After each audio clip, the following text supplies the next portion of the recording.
Hi everyone, it's Lisa Brown with InkandInspirations.com. Thank you for joining me today. In this video, we're going to be making a small box that would hold some candies, baked goods, a little child's t-shirt, a small gift, some jewelry. It ends up being about 4.5-inch square of a box, and it's very easy to put together. And so we're starting with a piece of real red cardstock for the bottom, cut 8.5 by 8.5, and then a piece of designer paper for the top. This is the stripe from Heartwarming Hugs in the Stampin' Up! Mini catalog, and it is a 6.5 by 6.5-inch square. All right, so we're going to do some scoring. On the bottom, we're going to score all 4 sides at 2 inches. And so I'm going to just take it and score it 2, and then turn it and score it 2 all the way around.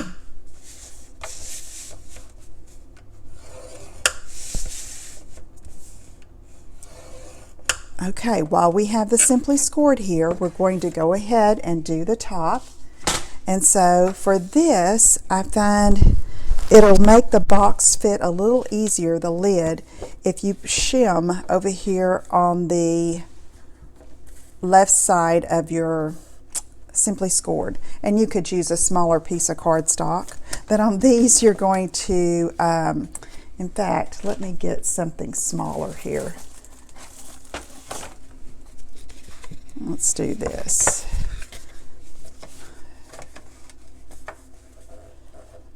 Okay, and I'm going to score at 1 inch all the way around. Okay, I'm just going to butt up the designer paper next to this cardstock.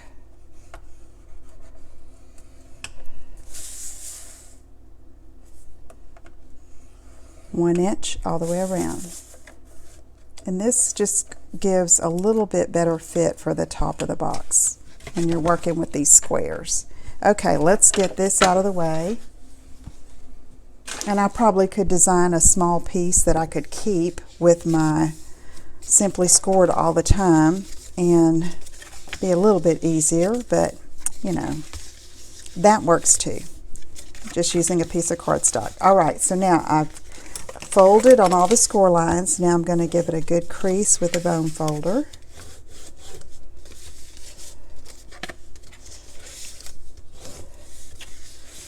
At the time of this recording, it's probably about a month before you will actually see this project.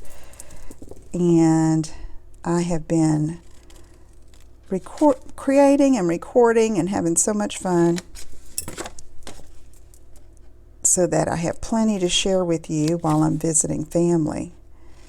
Okay, so now we're going to take and just cut a little slice here off the top edge as well. Outside edge, take off a wedge. Okay, so now we're going to put adhesive on all 4 of these corners, and this is Stampin' Seal Plus. You could use liquid glue. If your area of your climate is not too humid, you could probably use seal or even glue dots, but Southeast Texas is pretty humid. Okay, I'm going to attach these 4 corners.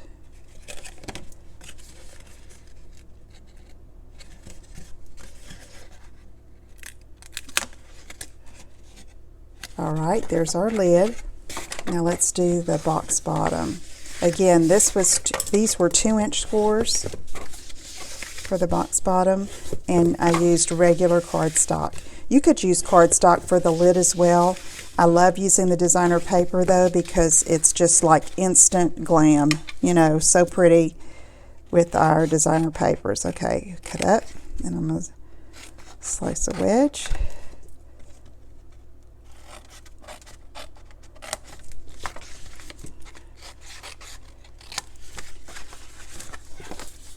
All 4 corners. So I have really enjoyed making some packaging for our granddaughters this year. for their birthdays and working on holidays now for Christmas, and haven't finished my Christmas shopping at the time of this recording, and it's helpful to know what you're actually packaging. So once I get some little gifts, what I do is I just start measuring and seeing what I can do with my cardstock and designer paper. Another thing that's good to have on hand is just a good neutral, like Whisper White 12 by 12 cardstock, so that you can have, if you want to make larger boxes, sometimes you need that 12 by 12. And for a box bottom, cardstock works really well. A little, the heavier weight than the designer paper. Look how cute that is. So the 12 by 12 is just, Whisper White is a great staple to have on hand if you'd like to make gift packaging. Okay, see that? Just a smooth fit, all with that little wedge of cardstock. Okay, so now to finish up, I have some of this sheer real red ribbon that I love. I need to order some more of it because I think it's great for packaging like this. Now this, I'm going to go ahead and tie it up, and hopefully it will make the trip without getting smushed. I always tell Jackie, my husband, that, okay, now this has to go in the back seat and nothing on top of it because it has projects in it. He goes, I know. So, okay, look at that pretty bow. So easy to tie. Then I've used Tag Buffet again. Y'all, I have used this stamp set so much with the 'Tis the Season, and then I stamped that in real red, and then I wanted to show you what I was going to do here with the holly leaves. I stamped those in Mossy Meadow, and then I'm going to take a blender pen, and this is water-based ink from our classic pads, and so you can just take this and rub it over the outline of the design of the holly leaves here, and it's pulling in a lighter shade of that color. I mean, how fun is that?